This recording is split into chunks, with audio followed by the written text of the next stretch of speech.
To the fathers that work 80 plus hours a week, maybe you have a business and you come home at night and you really just want to be left alone and you want to go to sleep, this message is for you. And I think wives and mothers will also like this message. So 12 years ago or so, we're living in this community in Chatsworth, California. One of our neighbors invites us to their Bible study group, so we go join them. After a couple weeks, one night, they're talking about a story about a father and son. And one of the individuals that was there, husband and wife, probably in their early to mid 60s, he all of a sudden starts crying. I don't know why. He gets up and excuses himself and goes outside.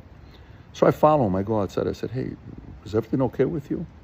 He all of a sudden hugs me, puts his head here. I don't know why. He cannot stop crying. You know the kind of cry that's painful? He cannot stop crying. I'm a new father at the time. My son is 2 years old. It's funny, my oldest turns 14 tomorrow. So I'm trying to find a way to be a good father, and I'm running a business, and I'm working 80 plus hours every single week. And he says, Pat, I have a 33-year-old son. I said, that's great. I said, what's the problem? He says, all I want to do is for him to come and watch a football game with me. I tell him, son, come home, let's watch a fight. Let's go to a game. Let's go to dinner. He always says no. And he says, you have no idea how much this hurts me. I said, so why does he say no? He says, I finally figured out why. I said, tell me. He said, I'm a mechanic. I've been to his shop. Of course, successful mechanic shop. He says, I would work so hard, and all I wanted to do was make money and work so hard. But when I would come home and my son just wanted to play with me, every time I came home, I would say, no, daddy's tired. And my wife, who wanted to be a good wife, would go to my son and say, leave daddy alone because he's tired. He needs to get rest, maybe this weekend. He said, then when the weekend would come, I would still say I'm tired and I would rest. Eventually, my son turned 18 overnight. And now when I want him to come and just to watch a movie with daddy, he doesn't want to do it.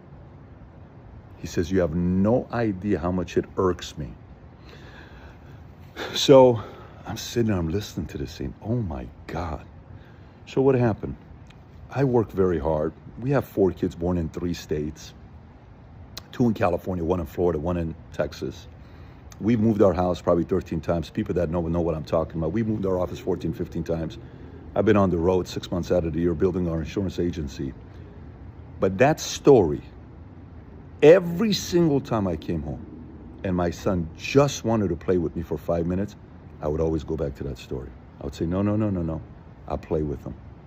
My daughter just wanted to go play dominoes with me. Let's play dominoes. My other son would say, Daddy, can we go throw a football? I don't feel like throwing a football. I'm throwing a football. Because one day, when we're 60, 70, 80 years old, all we're gonna wanna do is for them to wanna spend time with us. That's all we wanna do. So I hope this inspires you as much as it's inspired me, because when he shared that story with me, it wasn't just him crying outside. We were both crying together.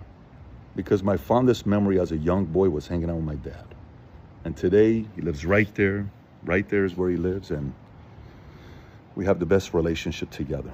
For the right father, I think this story probably moved you, and if you want to share it with other fathers, do so as well. If we can get better this much every day as fathers, I think the future looks bright. God bless everybody.